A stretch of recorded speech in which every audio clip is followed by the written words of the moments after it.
முப்பொருள் நேயர்களுக்கு வணக்கம். ஆன்மாவை பற்றி பல அரிய சுவாரஸ்யமான தகவல்களை நம்ம தொடர்ந்து பார்த்துக்கிட்டு வரோம். கடந்த 3 பகுதிகளில் ஆன்மா என்று நாம் இதுவரை நினைத்து வந்த உடல், பிராணன், மனம் போன்றவை ஆன்மா இல்லை என்றும் அது இவற்றின் வேறானது என்றும் பார்த்தோம். ஆக இந்த உடல், மனம், பிராணன் இவற்றிற்கு வேறான ஒன்று இவற்றை பயன்படுத்தி ஏதோ ஒரு விஷயத்தை சாதித்துக் கொள்கிறது. அந்த பொருள் எதுவென்றால் அதுதான் ஆன்மா. இது மிகவும் ஆச்சரியமான விஷயம்தான். ஏன்னா நாம் இதுவரைக்கும் பார்த்ததும் கிடையாது, தொட்டு உணர்ந்ததும் கிடையாது. எல்லாவற்றிற்கும் மேலாக நம்முடைய உடல் வெறும் கருவியாக அந்த மர்மமான பொருளான ஆன்மாவிற்கு பயன்பட்டு வருகிறது. இவை எல்லாவற்றையும் விட மிகவும் வியக்க வைக்கும் ஒரு விஷயம் என்னவென்றால், இந்த ஒட்டுமொத்த பிரபஞ்சமும் இந்த மர்மமான ஆன்மாவின் பயன்பாட்டிற்கு மட்டும்தான் படைக்கப்பட்டது என்பதுதான். சரி, இந்த ஆன்மாக்கள் ஏன் பிறக்கிறது? அதாவது இந்த உடல்களை ஏன் எடுக்கிறது? இவை ஏன் உயிரினங்களாக வாழ வேண்டும்? இந்த ஒட்டுமொத்த பிரபஞ்சமும் இந்த ஆன்மாக்களுக்கு ஏன் தேவைப்படுகிறது? இந்த ஆன்மாக்களின் இலக்கு தான் என்ன? இதையெல்லாம் தான் நாம இன்னைக்கு வீடியோல பார்க்க போறோம். வீடியோவை ஸ்கிப் பண்ணாம கடைசி வரையும் பாருங்க. நிறைய சுவாரஸ்யமான விஷயங்கள் இருக்கு. நீங்க நிச்சயம் மிரண்டு போயிடுவீங்க. வீடியோக்குள்ள போறதுக்கு முன்னாடி நம்மளோட சேனலை சப்ஸ்கிரைப் பண்ணாதவங்க சப்ஸ்கிரைப் பண்ணிக்கங்க. அப்பதான் நம்மளுடைய அடுத்தடுத்த வீடியோ உங்களுக்கு தவறாம வந்து சேரும். வாங்க வீடியோக்குள்ள போகலாம். ஆன்மா என்பது நம்மளுடைய கண்களால பார்க்க முடியாத ஒரு பொருள். கண்களால பார்க்க முடியாதுன்னா ஏதாவது கருவி மூலம் பார்க்க முடியுமா அப்படின்னா அதுவும் முடியாது. ஏன் எந்த கருவியாலும் ஆன்மாவை பார்க்க முடியாது என்பதற்கு ஒரு காரணம் இருக்கிறது. அதை நம்ம ஏற்கனவே அருளியல் என்ற வீடியோவில் விரிவா சொல்லியிருக்கோம். தேவைப்படுறவங்க அந்த வீடியோவை பார்த்து தெரிஞ்சுக்குங்க. சரி, ஆன்மாவை கண்களாலும் பார்க்க முடியாது, எந்த கருவியாலும் பார்க்க முடியாது என்றால் அந்த ஆன்மா எப்படி இருக்கும் அப்படின்னா, நான் சொல்றத அப்படியே கற்பனை செஞ்சு பாருங்க. ஒரு பொருள் அறிவு, இச்சை, செயல் இந்த 3 குணங்கள் உடைய ஒன்று மிகவும் பிரகாசமான ஒரு பொருள் இருப்பதாக கற்பனை செய்யுங்கள். அந்த பொருள் ஒரு கருப்பான அடர்ந்த இருளான ஒரு பொருளால மறைக்கப்பட்டு இருப்பதாக கற்பனை செய்து கொள்ளுங்கள். அதுதான் ஆன்மா. ஆன்மா என்பது அனாதியில் இப்படித்தான் இருக்கும். இதில் அறிவு, இச்சை, செயல் என்ற பிரகாசமான பொருள்களால் ஆன ஒன்றுதான் ஆன்மா. இதில் இந்த ஆன்மாவை மறைத்துள்ள அந்த இருண்ட பொருளாக சொல்லப்படுவது ஆணவ மலம் என்று சொல்லக்கூடிய மறைப்பு ஆற்றலை. இதைத்தான் நம்முடைய புராணங்களில் அரக்கனாக சித்தரித்து சொல்லியிருக்கிறார்கள். இதை ஏன் அரக்கன் என்று சொல்கிறார்கள் என்றால், ஆணவ மலம் என்று சொல்லப்படும் இந்த மறைப்பு ஆற்றல் ஆன்மாவின் அறிவு, இச்சை, செயல்களை மறைத்து செயல்பட விடாமல் கட்டுப்படுத்தி வைக்கும். அதாவது கட்டி வைத்துவிடும். அதனால் ஆன்மாவால் சுதந்திரமாக இருக்க முடியாது.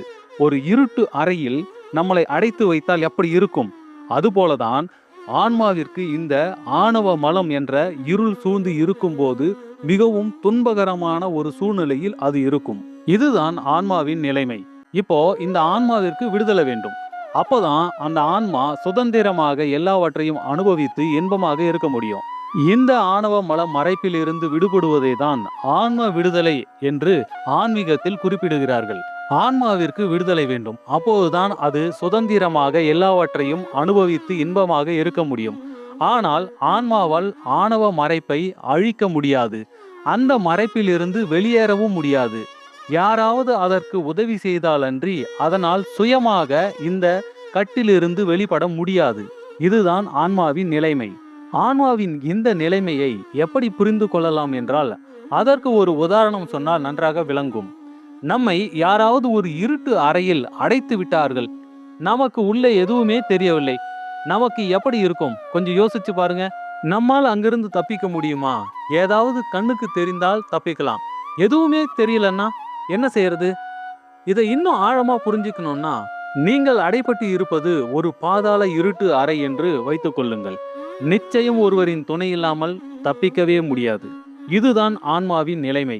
இந்த நிலைமையில் இருக்கக்கூடிய ஒரு ஆன்மாவுக்கு ஒருத்தர் உதவி செய்கிறார் அப்படின்னு வச்சுக்கங்க. அவர் எந்த நிலைமையில் இருந்தா இப்படிப்பட்ட நிலைமையில் இருக்கக்கூடிய ஒரு ஆன்மாவுக்கு உதவி செய்ய முடியும்? கொஞ்சம் யோசிச்சு பாருங்க.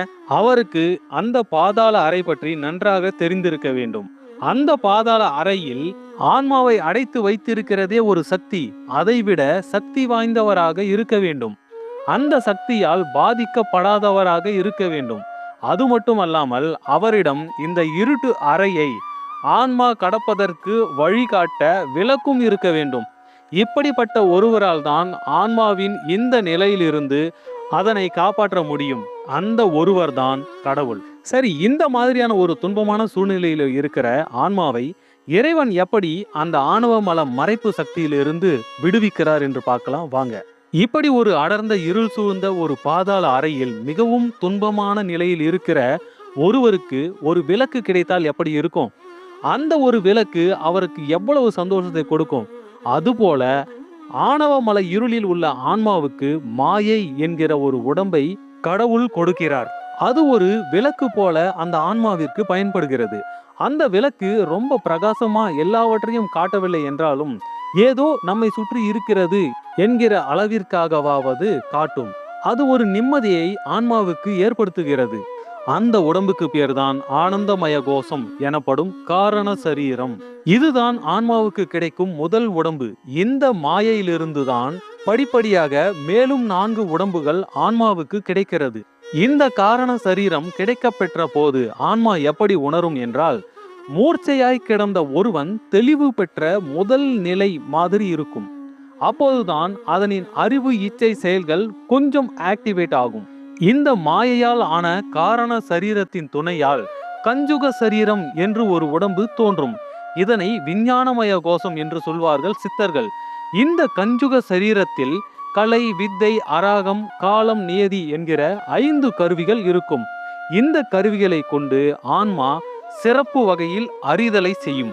சிறப்பு வகையில் அறிதல் என்றால் என்ன அப்படின்னா, முன்பு காரண சரீரம் கிடைத்த போது ஆன்மா எப்படி உணரும் என்று சொன்னோம்னா, மூர்ச்சையாய் இருந்த ஒருத்தர் விழித்து பார்க்கும்போது எப்படி உணர்வாரோ அப்படி உணரும் அப்படின்னு பார்த்தோம் இல்லைங்களா? இது அப்படி இல்லாமல் தெளிவாகவே உணரும். இங்கே விஞ்ஞானம் என்றால் விசேஷமான அறிவு என்று பொருள். இதன் பிறகு ராட்சசம், தாமசம், சாத்வீகம் என்ற 3 குணங்களை உடைய குணசரீரம் ஒன்றை ஆன்மாவிற்கு இறைவன் கொடுப்பார். இந்த உடலில் மனம், சித்தம், புத்தி, அகங்காரம், உள்ளம் என்ற 5 கருவிகளை பொருத்தி இருப்பார். அதனால் இந்த உடம்பை மனோமய கோஷம் என்று சித்தர்கள் கூறுவார்கள். இதன் மூலம் ஆன்மா அனுபவங்களை பெறும்.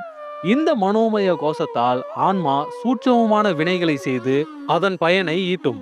உயிர்களிடம் ஏற்படும் கோபம், பொறாமை, ஆசை, வெறுப்பு, ஆர்வம், பக்தி ஆகியவற்றால் ஏற்படும் உணர்வின் பாதிப்புகள் இந்த குண சரீரத்தில்தான் தாக்கங்களை ஏற்படுத்தும். மேற்சொன்ன ஒவ்வொரு உணர்வும் ராஜச, தாமச, சாத்வீக குணங்களின் ஒவ்வொரு கூறுகள் என்பது மிகவும் கவனிக்கத்தக்கது. இந்த 3 சரீரங்களை பெற்ற பிறகுதான் ஆன்மாவிற்கு பிராணவாயுவை இறைவன் கொடுக்கிறார். அதனை சூட்சும தேகத்தில் பொருத்துகிறார். இறுதியாக ஸ்தூல உடலை தாங்கும் திறன் ஆன்மாவுக்கு கிடைத்ததும் ஆன்மாவிற்கு பரு உடலை இறைவன் கொடுக்கிறார். அது உணவின் மூலம் வளர்வதால் அதற்கு அன்னமய கோஷம் என்று பெயர். ஆன்மா இந்த உடலை கொண்டு இந்த உலகில் ஸ்தூல வினைகளை செய்து அதன் பயனையும் ஈட்டுகிறது. இங்கே நமக்கெல்லாம் ஒரு கேள்வி எழலாம். ஆன்மா ஆணவ மல இருள் என்ற ஒரு சக்தியால் கட்டுண்டு இருந்தால் இறைவன் அவரது சக்தியை பயன்படுத்தி அந்த இருள் சக்தியை அழித்து ஆன்மாவுக்கு உதவலாமே, அதை விட்டுட்டு எதற்காக இத்தனை படிநிலையாய் எத்தனை உடம்புகளை கொடுத்து ஏதேதோ செய்ய வேண்டும் என்று? இந்த செயலை நாம் சரியாக புரிந்து கொள்ள வேண்டும். அது என்னவென்றால், நீண்ட காலம் இருளில் இருந்த ஒருவரின் கண்கள் அந்த இருட்டுக்கே பழகி இருக்கும். திடீரென்று பேரொளியை கண்டால் அந்த கண்கள் தாங்காது. அதனால் சிறுக சிறுக ஒளிக்கு பழகிய பிறகே பேரொளி உள்ள இடத்தை அந்த கண்கள் பொருந்தும். அவ்வாறுதான் ஆணவ மலை இருளை அகற்ற முடியாமல் இறைவன் இப்படி செய்யவில்லை. மாறாக ஆன்மாக்களின் பக்குவத்திற்கு ஏற்ப படிப்படியாய் அவற்றை விடுவிக்கிறார். சரிங்க, ஆன்மா ஒரு வழியா ஆணவ மலை கட்டிலிருந்து விடுபட்டு விட்டது. பிறகு என்ன ஆகும் என்றால், உதாரணத்துக்கு ஒரு மனிதன் பல ஆண்டுகள் பாதாள இருட்டு அறையில் சிறைப்பட்டு இருந்து படிப்படியாக அந்த சிறையிலிருந்து மீண்டு அவனது வீட்டிற்கு செல்கிறான். அங்கே அவனுக்கு என்ன கிடைக்கும்? பல வகைகளில் இன்பங்கள் கிடைக்கும் இல்லையா? அதுபோல ஆன்மா இந்த ஆணவமலம் மறைப்பை நீக்கி விடுதலை அடையும் போது வீட்டு இன்பம், அதாவது முக்தி கிடைக்கும். ஒரு மனிதனுக்கு சொந்த வீட்டிற்கு வந்ததும் கிடைப்பது ஒரு எல்லைக்கு உட்பட்ட சந்தோஷங்கள் தான். ஆனால் ஆன்மா ஆணவ மல கட்டிலிருந்து நீங்கி வீட்டை பெறும்போது அதற்கு கிடைக்கும் இன்பம்தான் பேரின்பம், பேரானந்த நிலை, வீட்டு இன்பம் என்றெல்லாம் சொல்லப்படும் முக்தி நிலை. மற்றபடி இந்த உலக வாழ்க்கை, பல பிறவிகள் இதெல்லாம் அந்த இருட்டு அறையிலிருந்து வீட்டை வந்து அடைவதற்கு இடைப்பட்ட காலத்தில் நடக்கும் செயல்கள்தான். சரி, ஆன்மா ஏன் இப்படி ஆணவமல இருளில் அகப்பட வேண்டும், பிறகு அதிலிருந்து மீண்டு முக்தி அடைய வேண்டும் என்றால், ஆன்மாவின் இயல்புதான் இதற்கு காரணம். அது என்ன இயல்பு என்றால், ஆன்மா எப்போதும் தனித்து இயங்காது. அதனால் தனித்து இருக்கவும் முடியாது. அது எப்போதும் ஒன்றின் துணையுடனே இருக்கும். அது மட்டுமல்லாமல் அந்த ஆன்மா எதனுடன் சேர்கிறதோ அதுவாகவே இருக்கும். ஆன்மா ஆணவ மல இருளில் கட்டுண்டு இருக்கும்போது அது இருள்மயமாய், அறியாமை மயமாய் இருக்கும். அதனால் மிகவும் துன்பத்தில் இருக்கும். பிறகு இறைவனின் உதவியால் ஆணவ மல இருளை விட்டு அகன்று இறைவனுடன் சேர்ந்து இறைவனின் எல்லா தன்மைகளையும் பெற்று அறிவு மயமாய் என்றும் இன்பமாக இருக்கும். இதுதான் ஆன்மாவின் பயணம். இந்த பயணத்தில் ஆன்மாவின் இலக்கை அடைய அதற்கு துணை கருவிகளாக படைக்கப்பட்டதுதான் இந்த மொத்த பிரபஞ்சமும். இதில் இறைவனுக்கும் ஆன்மாவுக்கும் எப்படி தொடர்பு ஏற்படுகிறது என்றால், இயல்பாகவே அறிவுமயமாக இன்பமயமாக இருப்பவர் இறைவன். அவர் தன்னுடைய இயல்புகள் உள்ள ஆன்மாக்கள் தன்னை போல் இன்பமாக இல்லையே என்று இரக்கப்பட்டு அவற்றையும் தன்னை போல் ஆக்குவதற்காக இந்த பிரபஞ்சத்தையே உருவாக்கி பெரிய உதவி செய்கிறார்.